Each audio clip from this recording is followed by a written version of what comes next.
gagawa ako ng Kaya yung burden of evidence na tinatawag, lumilipat na sa kabilang panig sa depensa. Kaya umapatunayan lang iyan yung sa SALN, yung sa bank account, at hindi tumutugma, may unang palagay na kayaman yan. Kaya ang mortgage ay pupunta na sa depensa para patunayan nilang hindi. Kaya sapat na yan. Sapat na yan para magkaroon ng tinatawag na clear and convincing evidence. Tandaan natin yung tatlong parameters na sinabi ni Case Escudero bago mag-umpisa. Tatlo ang alituntunin na susundin niya. Unang-una, yung 16. Pakakapag-convict lang yung 16. Pangalawa, sabi niya, ang antas ng ebidensya, hindi proof beyond reasonable doubt.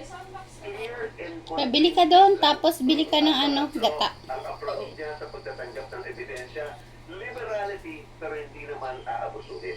Opo. Attorney, doon sa ruling kahapon, Manila, pribileyo o autoridad na gumawa ng pagsang-ayon at ipagsang-ayon ang presidente ay nakalagay lamang sa tinatawag nating statute sa isang ordinaryong batas ng tax, ang NRC law, no? Pero ang kapangyarihan ng isang impeachment court ay nanggagaling mismo sa ating konstitusyon. At sa ating batas may tinatawag na hierarchy of... Heto na nga mga ate and kuya, ay naghiwa na ako dito ng bawang, sibuyas at sili. Siling green at siling pula. So magluluto na tayo ng ating sisig na, ano ba to? Naghang ko. Bicol Express pala, hindi sisig. Bicol Express na santol. So let's go! So mainit na nga yung ating kawali at maglagay tayo ng oil. Pagkatapos yan, isunod na natin yung ating bawang, sibuyas. Halo na nga natin lahat. Hindi na mag-aaway-away yan. Ang bango. Tapos ilagay na natin itong hiniwa-hiwa ko na maliliit na santol. Ayun na nga. Isa lang natin.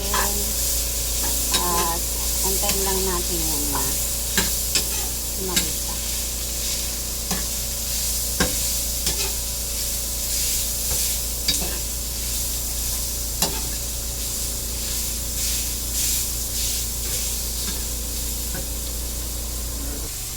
Lalagyan ko nga pala siya ng tubig. At hahayaan ko munang kumulo. Tapos, ako ilalagay yung gata. Lalagyan ko pala siya ng oyster sauce at patis na pampalasa. Amin natin. Pagka nawala na yung kanyang tubig, saka ilalagay yung gata. Yan. Ilalagay natin.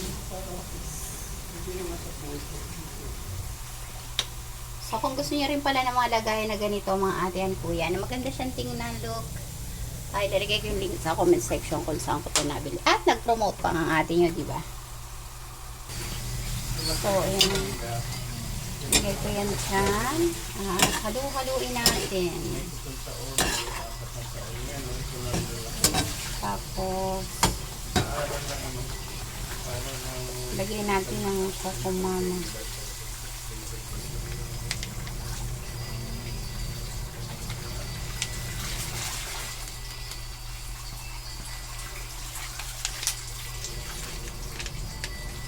Luto na ang ating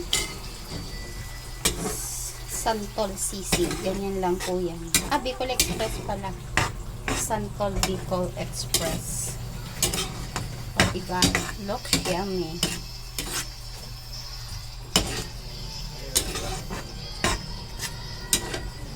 So, yun lang for today's video. Thank you for watching. Bye!